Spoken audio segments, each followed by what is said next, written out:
마태복음 7장에 반석 위에 집은 모래 위에 지은 집하고 다르다. 모래 위에 집 지으면 다 무너지고 반석 위에 집은 안 무너진다. 이것이 마태복음의 결론이에요. 7장이 결론이거든요. 재림. 7장이 재림장이에요. 주여 주여 아무리 거짓말해도 안 된다는 거죠. 또 이 반석교회가 있는가 하면은 거짓말교회, 거짓말은 무너지잖아요. 진리가 안 무너지지 결국 거짓말은 다 무너집니다. 거짓 선자가 많고 구약에도 거짓 선자가 그 미가야 시절에 혼자만 진실을 말하고 나머지 수백 명 그 선지자가 거짓말을 했다는 거예요. 그리고 가멜산에 기도할 때도 봐요. 거짓말 기도가 많고 진짜 그 선지자의 기도는 아주 외톨이였습니다. 왜 이런 현상이 있었던가? 지금은 어떤가? 재림 때가 되면은 이 반석 교회가 필요하고 또 마태 16장에서도 베드로에게 너는 반석이라 반석 위에 내 교회를 세워라. 천국 키도 주고 이 교회라는 게 함부로 되는 게 아닙니다. 거짓말 교회예요. 대부분 거짓말 교회라고 하면 맞습니다.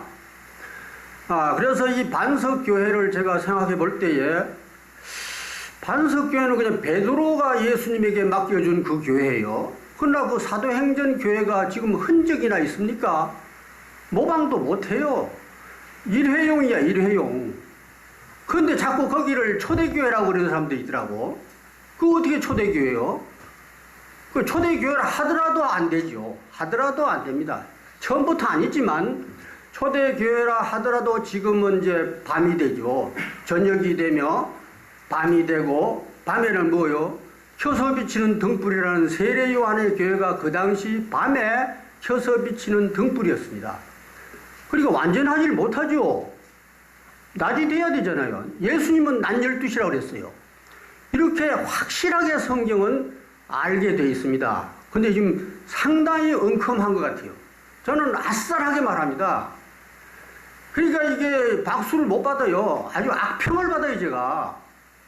아주 구수하게 하는 사람들, 기독교를 이게 편들어주는 사람, 후원해주는, 보태주는 이런 말 하는 사람들은 상당히 뭐 그냥 잘 넘어가죠. 아이고 참 내가 말하기도 참 거북하네요. 이 방송국에서는 지금 안 그럴 것 같은데 모르겠습니다. 제가 이제 오늘 한 4-5번째 왔는데 마태 하여튼 다 얘기해 보겠습니다. 마태 짧은 시간이지만 좀 12분부터 해가지고 20분 좀 할까 싶은데 양해 바랍니다.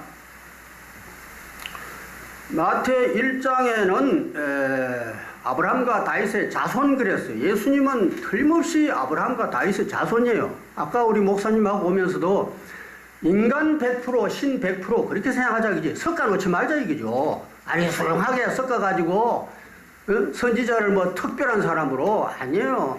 이 이미지가 똑같아요. 사람이 감정이 희로애락이 똑같아요. 그렇게 봐야 돼요.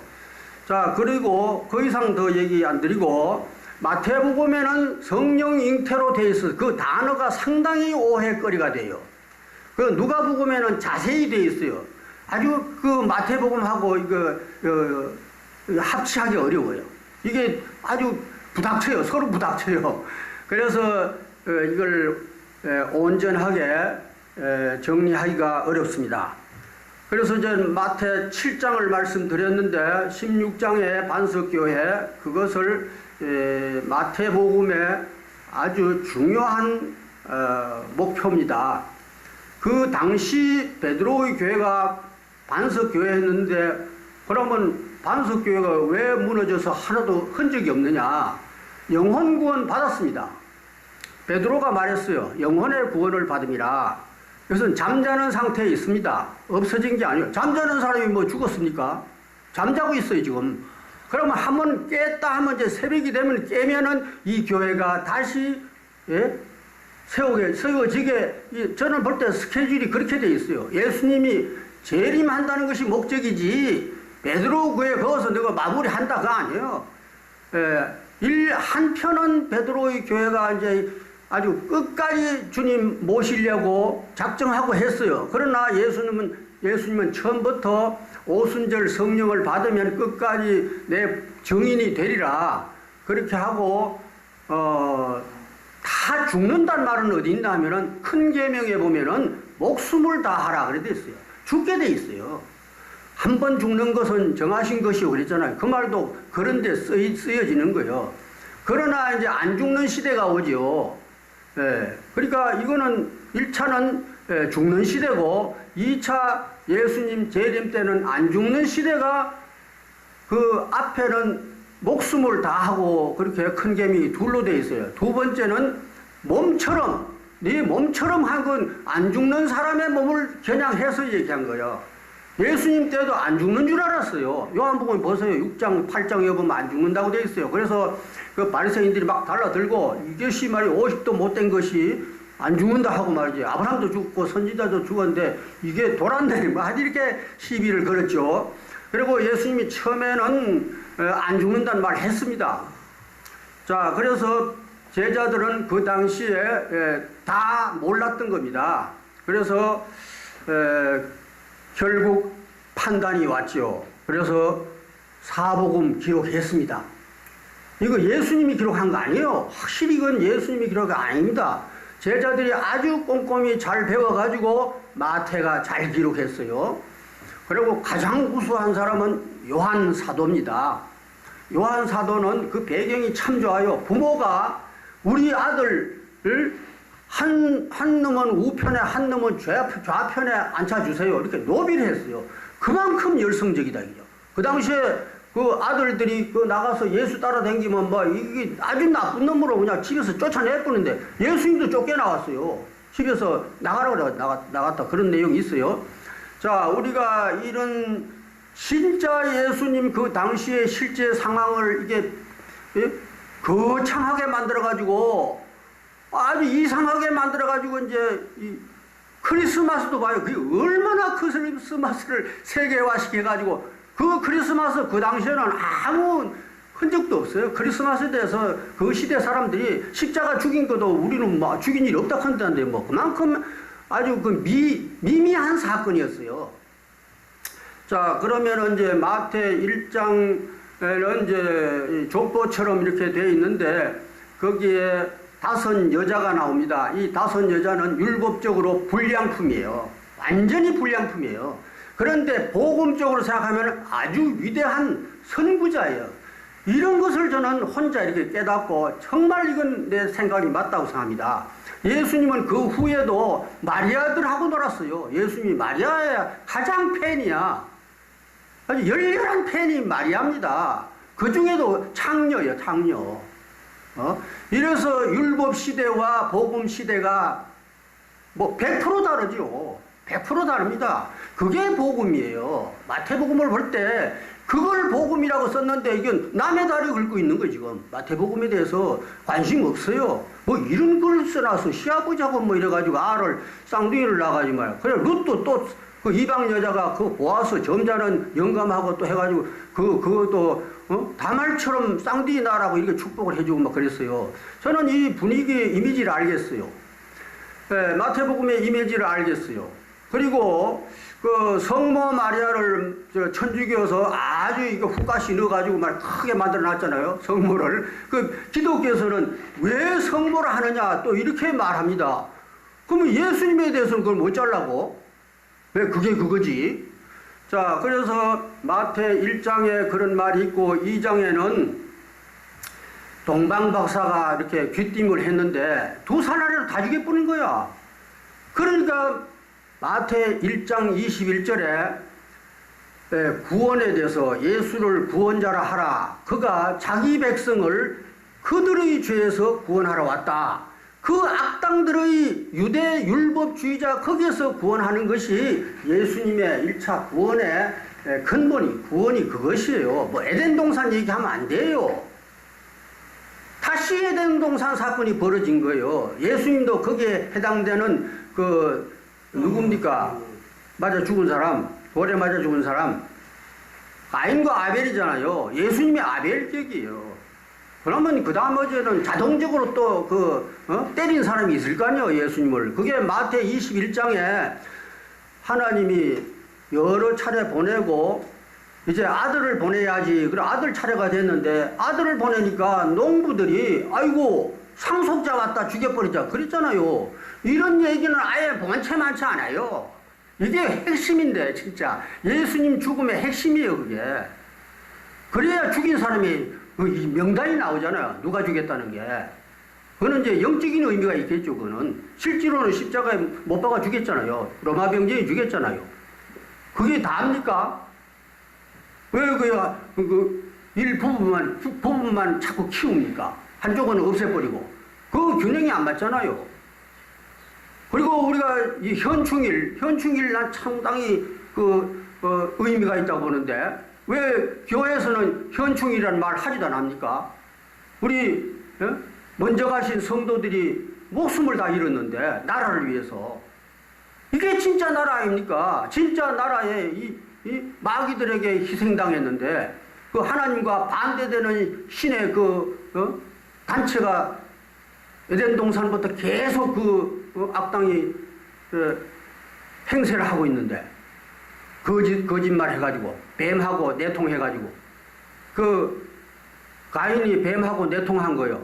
요한일서 3장 12절에 있어요. 답이 요한일서 3장 12절에 가인은 악한 자에 속해서 동생을 죽였다. 우리는 그렇게 하지 말자. 그 사건이 남아있잖아요. 그리고 예수 죽인 사람 누구요? 이것도 집안 식구 원수가 있고 외부의 원수가 있어요. 이거 두 가지를 다 알아야 돼요. 그리고 이제 앞으로 재림 때는 어떻게 되느냐. 이게 마무리됩니다. 해피엔딩 됩니다. 우리나라도 지금 이북하고 저렇게 하면 이북을 저 원수를 갚아야 되는데 나는 그게 좀 걱정이야. 평화도 좋지만 평화를 해도 저 사람들이 와서 큰절 몇 번 해야 돼요. 아이고 살려줘서 고맙다고 우리를 죽여버리지. 그 신무기 얼마나 좋습니까? 바바바바박 완전히 그냥 잿더미를 만들어버려도 속이 시원하지 않은데 이걸 살려주고 또 도와주고 뭐 이렇게 형제같이 지내려고 그러니까 정말 성경도 아마 그런 스타일로 해피엔딩 되지 않겠나 이렇게 생각하는데 일단 기록상으로 보면요 전부 가루 재로 만들어버려요. 마태 21장 있어요. 뜨인 돌이 아주 박살내버린다 이거. 가루로 만들어버린다 그렇게 돼 있어요. 원수 갚는다고 돼 있어요. 왜냐? 형제간에 싸워서 상속 싸움을 했으니까 그러니까 철저히 원수 갚는 걸로 돼 있습니다. 마귀에 대해서는. 자, 그래서 이제 마태 1장 얘기 2장에서 원수 두 사람을 다 죽이는 그런 아주 악한 상황에서 나라를 살리려고 하나님이 시도한 거예요. 나라를 시작하려고. 그러나 또 이번에는 다 죽자. 다 같이 죽자. 제자들도 다 죽자. 이것이 나라에 충성하는 거예요. 충성이에요. 그래서 성경에는 충성이라는 단어가 있고 분명히 나라에 대한 빛과 어두움의 극대 극의 나라가 아주 원천적으로 이 세계의 모든 전쟁 문화가 아마 근원이다. 에덴 동산부터 시작된 거라고 봅니다. 자, 그래서 예수님이 그런 원수에 대해서 원수로부터 구원하는 게 구원이에요. 그냥 사람이 전부 죄를 지어가지고 윤리, 도덕, 간음죄, 살인죄 자꾸 그런 게를 일반적으로 민법처럼 그렇게 사용하는데 성경은 민법이 아닙니다. 국법이에요. 헌법이에요. 법 중에 법이 율법 아닙니까? 그래서 율법으로 해결을 못했기 때문에 예수님이 와서 새로운 법을 만들었어요. 새계명, 새헌법 이렇게 만들었습니다. 새 것입니다. 그래서 이 새 것에 대해서 감각이 어둔하고 자꾸 구약에 헤매고 이러면 이건 죽도 밥도 아니에요. 분명히 마태복음 한 거는 깔끔하게 알아야 됩니다. 자, 그래서 3장에 보면 이 세례 요한이 먼저 형이니까 먼저 이제 선지자가 나섰죠. 나서가지고 독사의 자식들아 그랬잖아요. 벌써 에덴 동산 사건이 그 당시에 실제로 반복돼서 그 현장이 드러났습니다. 그래서 세례 요한은 큰아들 격이죠. 이걸 더 말하기는 이제 어려운데 큰아들 격으로 또 먼저 나온 선지자로서 아니면 또 성소의 역할로서 밤에 등불이라고 그랬으니까 이 사람은 이제 예수님이 출범할 당시에 이게 서로 어긋 만나는 거예요. 처음에는 같이 만났지만 이것이 탕자비유에서 잘 나와 있어요. 형제간에 안 맞아요. 그래서 결국 에덴 동산 사건이 벌어졌다 이렇게 맞아 떨어지는 거죠. 그래서 3장에서 처음에는 잘 했어요. 시작은 했는데 용두삼이 그래서 큰 소리 팡팡 쳤는데 독사의 자식들아 그랬어요. 예수님은 나중에 마태 23장에 가서 독사의 새끼들아 그랬어요. 아니 사정없이 하는 거예요. 말을 독사의 새끼들아 그랬어요.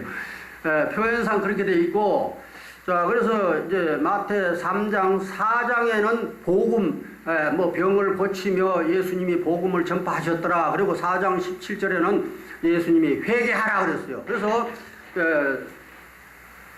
세례 요한이 3장에서 회개하라. 예수님은 4장 17절에서 회개하라. 그 다음에 베드로는 또 사도행전 2장에서 회개하라.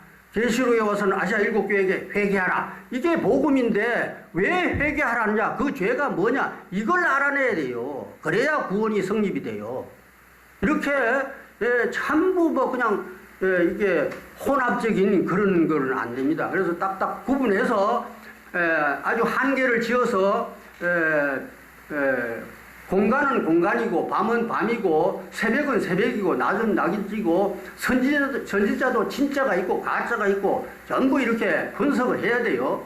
그래서 성경이 일단은 비밀 문서라는 것도 인정해야 돼요. 학교 가서 배워가야 되는 건 아닙니다. 절대로. 예수님도 계시 받아가지고 가르쳤어요. 그리고 예수님도 날 때 예언된 대로 났어요. 전부 이것이 함부로 되지 않아요. 완전히 원칙에 입각해서 된 겁니다. 자, 그래서 저는 오늘 마태 1장, 2장, 3장, 4장까지 끝나는 거예요. 4장에 마무리돼요. 복음을 전파하시더라 그렇게 돼 있어요. 그리고 이제 5장부터는 설교를 해요. 전문적인 설교가 한 편 나오는데 5, 6, 7절이에요. 5, 6, 7장이에요. 7장에서 재림에 대해서 반석 위에 교회는 앞으로 성공한다. 이렇게 가르쳐 줬어요.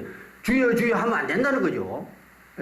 이런 상황을 이 성경이 이제 와서 맞아떨어지는 거예요. 사실 그전에는 알 필요도 없어요. 알아도 안 돼요. 이제 이 시기에 딱 적절한 시기에 이 마태복음이 적용되고 재림이 적용되고 또 아는 체 할 수가 있는 거예요. 저 같은 사람들이 이제 아는 체 하고 과거에 잘못 알았던 것을 이것을 버리는 사람은 우리가 이제 아침 먹은 거는 점심 먹고 저녁 먹고 하면은 아침에 나가잖아요, 뒤로. 그래서 바울이 배설물, 똥이라고 그래요, 똥. 먼저 먹으면 똥이에요. 그 나중 먹은 게 들어가지고 이제 힘이 되고 먼저 먹으면 집까지 나가보는 거야. 똥이라고 봐야 돼요. 그래서 성경이 진행하는 과정에 예수님이 새 것을 먹인다. 새 술은 새 부대에 담는다. 새 계명이다. 새 언약이다. 전부 신약이잖아요. 우리가 신약에 대해서 철저히 하지 않으면 안 돼요. 이게 두리뭉실하게 그렇게 알아가면 안 되는 거예요. 그래서 알고 총정리를 하면 아주 매끈하게 간단 요약된다. 간단하게 요약 총정리가 됩니다. 그래서 이제 결론은 반석 위의 교회라는 것을 알아야 되고, 구약 성경은 사실 선지자가 이제 계시를 받아서 예수님처럼 그렇게 가르치는 사람 또 사도들 시대로 넘어왔습니다. 지금 예수님에 대한 영향은 이제 그 사도교회 주님이 오시게 돼 있었잖아요. 그런 식으로 지금 사도교회만 하면 돼요.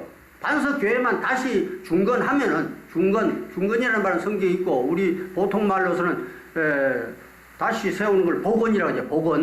복원되면은 거기에 신앙이 사도행전처럼 신앙이 복원되면은 그것도 이제 방법도 이 마태복음 배운 사람들이 했으니까 마태복음이나 사복음을 다시 배우는 시대가 와야 된다고 생각하고 이 반석교회 오순절 성령교회 그것도 오순절 성령교회입니다. 그런 교회 시대가 오리라고 저는 믿습니다. 분명히 와야 된다고 생각합니다. 이단들이 재림을 막 해먹고 교주를 막 해먹잖아요. 아까도 만민중앙교회 얘기 많이 하는데 만민중앙교회 이재록이요. 그놈이 나쁜 놈이야. 지금 들어가 있잖아요. 그거 왜 바른말 못해요? 왜 우물쭈물해요? 자기도 한통속 아니야? 자, 가십니다. 좀 너무 지나치게 말했습니다. 미안합니다. 자, 그 결론은 이제 우리가 이런 시대가 예언돼 있다는 거예요. 예언이 이루어질 거 아닙니까? 그래서 전 자신 없어요. 어쩌면 난 아무 힘도 없어요. 그냥 몸부림하는 거예요, 지금. 몸부림하는 건데, 또 나는 내 나름대로 난 믿어요. 이 길밖에 없다, 이렇게 생각합니다. 그리고 역사도 가장 가까운 예로서 예수님이 발자취가 남아 있으니까 그걸 적용해서 하자. 이단처럼 하지 말자 이지. 저는 이단 아닙니다. 이단 할 자격이 없어요. 나 외톨이에요. 확실히 저는 외톨이에요. 내 친구들도 많지만 지금도 나한테 저 시비해요. 이렇게 경청해 주셔서 대단히 감사합니다.